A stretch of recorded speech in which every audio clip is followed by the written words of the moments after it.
wax dëgg yàlla lu nekk ngi leen di dal la ca mujj mooy Tëngéej gan laata loolu Mbaaw ak itam Touba sunu gan Raoul Latouf la tudd ñu ngi koy nuyu di ko dalal salaamaaleykum. maaleykum salaam wa rahmatullah. yaa jiite coalition nationale des associations et ONG en faveur des enfants mbootaay goo xam ni la ay kuréel yoo xam ni dañoo yittewoo xale yi moo leen tax a jóg kon li nga xam ni moom moo xew. est-ce que yéen les séntu woon la wala lii mënoon naa ñàkk. waaw lii mënoon naa ñàkk waaye itam nag comme li wala fi wax luy raam ca ñàkk ba la jëm ndax bi ñu seetloo ci lu toll ak ay at saa yu waajal ay jongante ci Sénégal ñu seetlu ay jëf yu xaw a nduróog yii fii ci Sénégal mooy jël nañu xale yóbbu jël nañu organu xale rey nañu xale mais lii nag dafa rawati léegi kon donc loolu lu ñu séntu woon na dañ koy faral di wax ñuy dégg ñuy joxoñ xëy na ñi nga xam ne dañuy yóotu dara ci wàllu politique dañ koy dégg rek waaye est-ce que loola lu wér la ay firnde ki def yu ñu mandargaal ci tribunal ak yooyu est-ce que lu am la. ah loolu nag moom mënuñu ko ñun wax ni lool la waaye li ñu seetlu daal mooy su jamono yooyu di waaj yegg si ci la ñuy seetlu yooyu jëf ci li ci ëpp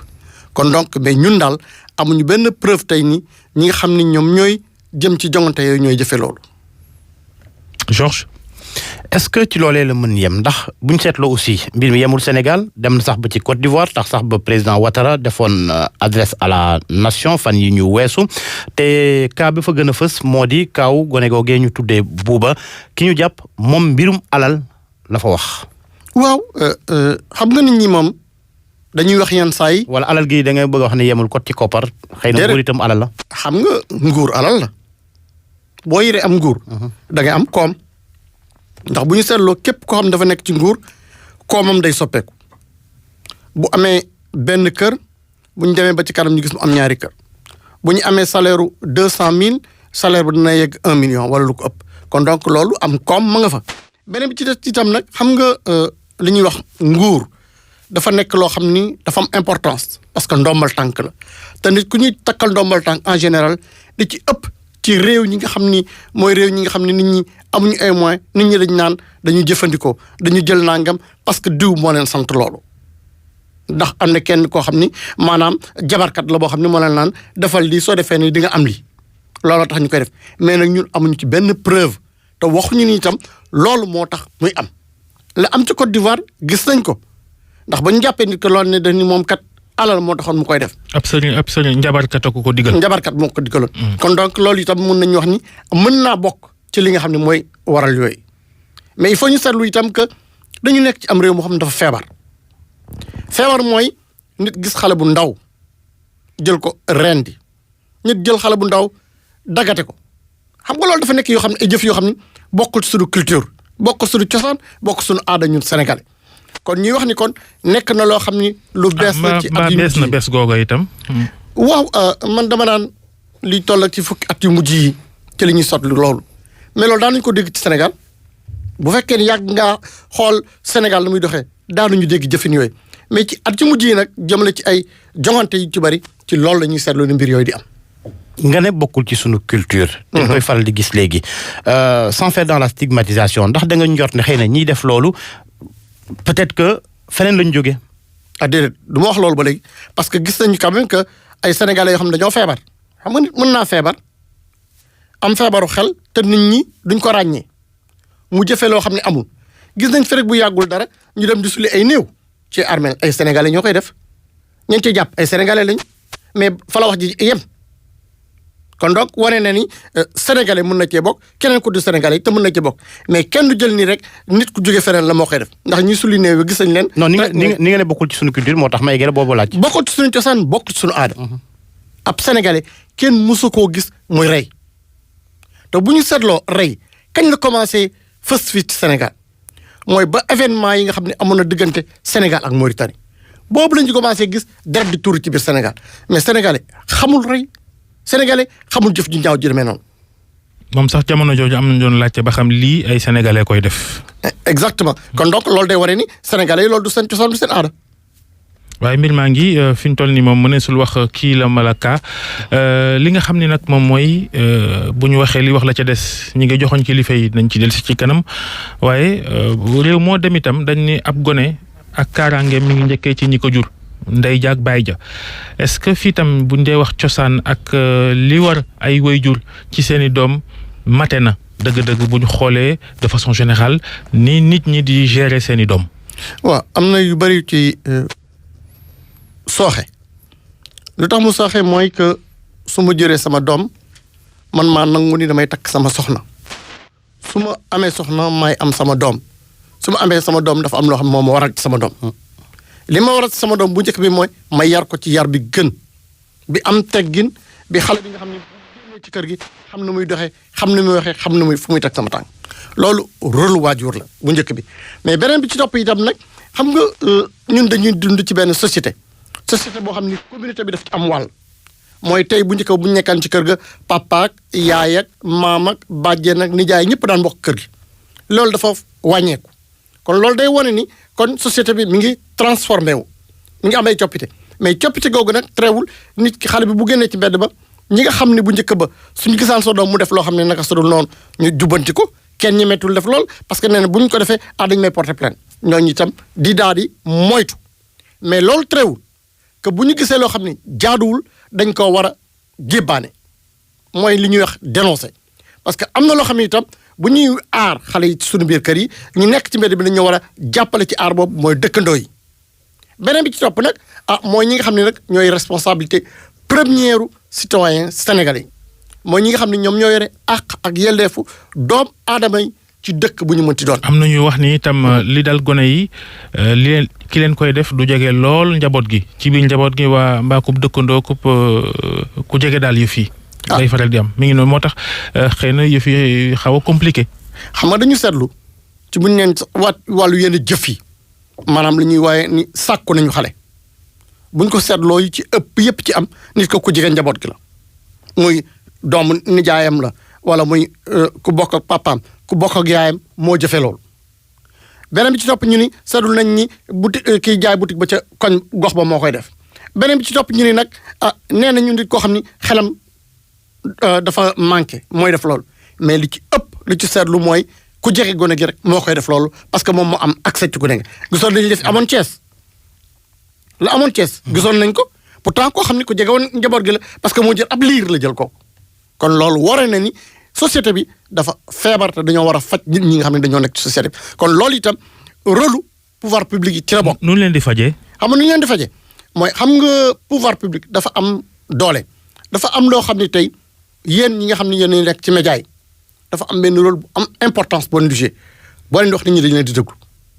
te koy wax nit ñi di la déglu am na loo xam ne mooy sa rôle mooy ci wàllu information ci wàllu sensibilisation population yi pour ñu xam ne am na lu xew loo xam ne waratu la xam naka lañ koy def donc ci wàllu programme yi il faut que rajo yi télévision yi ñiy bind itam di bindi loo xam ne day fexe ba xale yi nga xam ni ñoom ñoo nekk ci am réew population yi xam ni dañoo war a am un changement positif de comportement vis ci diggante nit ñi ak société bi diggante nit ñi ak seeni doom ak ñi nga xam ni ñoom ñoo bokk réew mi kon donc loolu day wane ni nit ñi faaw ñu faj leen faj bi nag dafa am ci anam yu bari mooy ci wàllu communication beneen bi ci des nag mooy ci wàllu tàggat nit ñi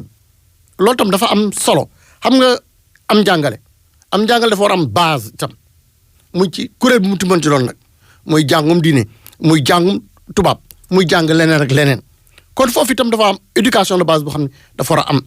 ci nit ñi nga xam ne ñoom ñooy citoyens yi nga xam ne ñoo nekk ci am réew. est-ce que sensibilisation boobu également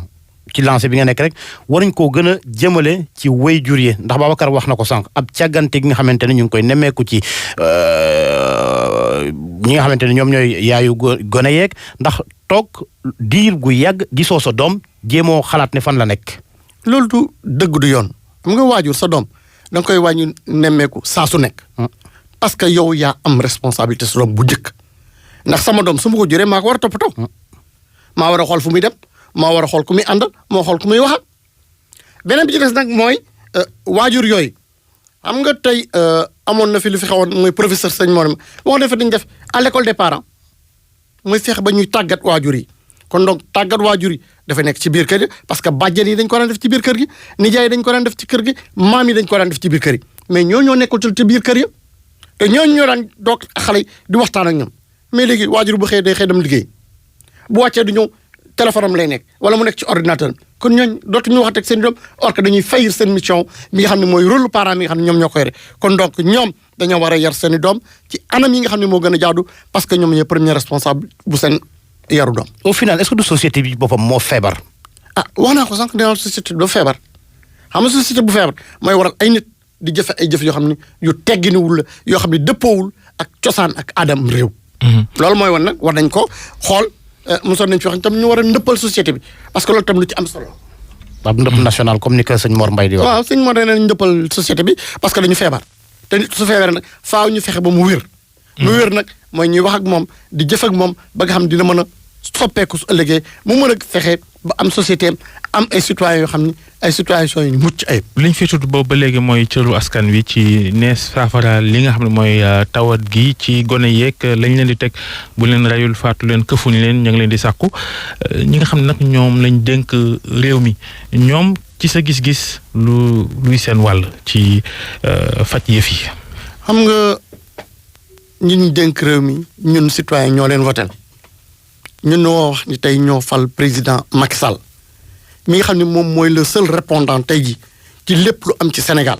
bu ñuy wax moom la ñuy wax parce que moom moo fal ay ministre am mais ñun citoyen ñun Macky Sall la ñu fal bi ci topp nag moom ñoom ñoo war a xool lan moo dëppoo ak sunu cosaan ak sunu aada réew beneen bi ci topp Sénégal dafa ratifier ay convention mu jël convention des droits de l'enfant ratifié ko te ci convention des droits de l'enfant article 19 bi xam nga la def ni état yi ñoo am responsabilité protection bépp xale bu nekk ci am réew même su fekkee ni waajur ba dafa faillir à sa mission loolu la convention bi wax te ba nopp état du Sénégal ratifié ko kon état du Sénégal mooy responsable protection bépp citoyen bu nekk ci am réew beneen bi ci topp li ñu seetlu itam ci loolu moo di que xale yi bu fekkee daf leen naka sa du noonu mais nguur gi daf cee war a wax nguur gi daf cee war a wax président Macky Sall xam nga fii la taxawoon ni bëggatuma gis xale yi ci mbedd mi wax ko conseil des ministres ñëpp dégg ko wax ko Korité ñëpp dégg ko mais bii li mu xew ba léegi kenn déggagul président Macky Sall kenn déggagul premier ministre wax ci kenn déggagul ministre bi nga sax en charge benn yoon lañu ko dégg mu wax ci mooy keroog bi émission li ci penc mi ak El Hadj Assane boobu rek la woote téléphone te lañ ko gëj a dégg ba léegi te gis ngeen li xew barki dem Tëngéej ba population yi bu ko fajal seen bopp te loolu nga xam ne jaaduwul ci am réew ay population du ñooy régler problème mu dëkk bi état bi moo ko war a régler aar nit ñi nga xam ne ñoo dëkk ci société kon état bi na def attention ci loolu parce que dañuy éviter population yi di génn ci mbedd yi di manifester ci loo xam ni seen responsabilité première. ci diggante ministère bi ñu dénk tout tànk yeeg ministère de l'intérieur kan moo war a gën a farlu ci éviter lii nga xam ne moom moo xew ndax gis nga conférence de presse su police démb nañu yokk seen matuwaay yëpp ci wàllu policiers yi ci seen bopp waaye itam ci wàllu jumtukaay wareesoon naa xaar ba li xewoon ñuy doog a jógam. déedéet xam nga man waxoon naa ko fii ba président laa wax ne xale jógee ci mbedd bi. ba madame Mariama Sarr bi nga xam ne dafa nekkoon ministre bi nga xam ne mooy yore woon question xale yi dafa jóg taxaw ànd ak nit ñi wàcc terrain bi ñëpp rafetlu li Mariama Sarr def mais ministre de l'intérieur kenn mësu koo gis ci mbedd mi brigade des mineurs rek la ñu mës a gis mu intervenir ci question boobu fii ci Ndakaaru donc loolu wane ni que ministère de l'intérieur mi nga xam ne moo yore kaaraange réew mi moo war a jiitu ci loolu parce que moom rek moo habilité jële kenn ci mbedd mi amul keneen. jéem nañ for xale yi nga xam ne ñooy taxawaalu ci mbedd mi kenn xamul kuy seen waajur ñii neen dañ jàng alxuraan am na ñoo xam ne jànguñu dañuy taxawaalu rek sàkkoon nañ ci pexe waaye furaas daal di xëddeen ndax ba léegi xale yaa ngi taxawaalu ci mbedd mi. xamul xale yi lu mu. xam nga sëriñ bi. xam nga volonté politique dafa am solo du damay wax rek su ma waxee damay jëfe te fu mu nekk nii wax ji dafa doy xam nga la ñu bëgg mooy nit ñi jëfe. wax ji nañ ko arrêté parce que xale yaa ngi ci mbedd mi toujours xale yi ñoo ngi leen di def lu jaaduwul ba léegi te ku mu ci nekkoon sa doom laa wax doo nangu loolu bu doon doomu président de la république tey laa wax moom la ñu fekk ci mbedd mi rey ko wala ñu def ko Dakar su doon est-ce que da ngeen ñu réagir ñi jël seen doom nag bàyyi leen ñuy taxawaalu ji wala nga sànni leen ci mbedd mi. ñooñu xam nga li loi bi wax nañ ko appliquer man dama ni gis nga état mooy responsabilité application des lois buñ la jàppee ministère de l'intérieur mooy jàpp kuy atte ministère de la justice ku nekk ci ñoom na def sa liggéey ku nekk ci ñoom na def sa liggéey parce que citoyens yi ñoom ñoo leen fi nekkal pour di leen aar ci fànn bu nekk kon donc nag nañu jël seeni responsabilité par rapport à la question aussi et que président de la République jox instruction yu formelle ak ñëpp ñi nga xam ne dañu war a intervenir sur la question muy ministère de la bonne gouvernance muy ministère de l'intérieur ñu war a taxaw ci loolu ak ministère de la justice képp koo xam ni def na nakkan sudu ndool ñu teg la li daal mi nga xam ne moom lañ la war a teg te bu ñu am kenn nag ku ci ragal parce que dëgg rek mooy mujj te kenn warul mën a menacer état ba état di dellu ginnaaw. est-ce que yenn saa yi doo dem sax aussi ba doo comprendre ñi nga xamante ne ñoo di citoyen bi donte sax état bi dafa war a ferme chaque fois ci yenn yi nga xamante ne moo di dogal yi muy jël ndax boo seetloo ni ñu bëggoon jëlee xale yi taxawaalu ci mbedd mi am na ñu bëri ñi nga xamante ne jógoon nañ di yëkki yenn kàddu yi nga xamante ne xëy na pression boobee tax gisatuñ mbir mi dara gisatuñ état bi continuer ci lancé bi mu nekkoon. xam nga citoyen te citoyen yooyu ñooñu ñoom ñooy ñëw tey di naan war nañ leen protéger war nañoo protéger gone yi. xam nga citoyen yi dañu am ñaari mbir yu ñuy def. mooy dañuy wax di xool naka la nit ñi état di réagir. bu état pacifié nag ñu continuer ca la ñu nekkoon mais bu état ñëwee ak rigueur kenn dootu ko gisati xam nga bu état ne kenn du yegg ministère de l'intérieur kenn du yegg ministère de l'intérieur. bu état ne kenn du dem palais présidentiel kenn du dem palais présidentiel. su ma ko waxee ma gën leeral wax ji moom mooy ñenn ñi nga xamante ne ñoom ñooy yenn ci sëriñ si nga xamante ne ñoo yor yenn taalibe yi yenn saa yi dañuy yëkki kàddu neen dañ leen di xeex ak lu ni mel. xam nga fii kenn mënu fee xeex diine ci Sénégal parce que diine cosaan la fi. diine cosaan la fi te dafa nekk dëkk boo xam ni dëkku diine la bu ñu xool Sénégal. diine ji moo war a aar xale yi. diine ji mais te diine moo njëkk a aar xale. diine moo njëkk a jox ko xale. kon donc diine amul lenn loo xam ne da koy def loo xam ni dafa contraire ci principe aar xale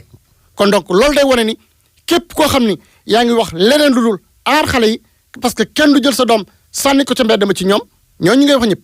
amul kenn ku ci sa doom nekk ci mbedd bi. en 30 secondes. li Georges junj sànq ca Côte d'Ivoire ba yëf yi jógee président Ouattara def daanaka discours à la nation la def Macky Sall ak cellaayam ci mbir mi jaaxalu la am. loolu ñëpp la jaaxal citoyen yëpp la jaaxal parce que man foog naa ni conseil des ministres communiqué conseil des ministres loolu lañ ci ko wax parce que kon loolu mooy wane ni kon état du Sénégal protection de l'enfant du sa priorité or que dafa war a nekk priorité parce que ñooñu avenir national yëf yi jeex xëy na conseil des ministres tam jeex na xëy na loolu la waaye ñu ngi lay gërëm en tout cas Raoul Latouf nga jiite mbootaay bi nga xam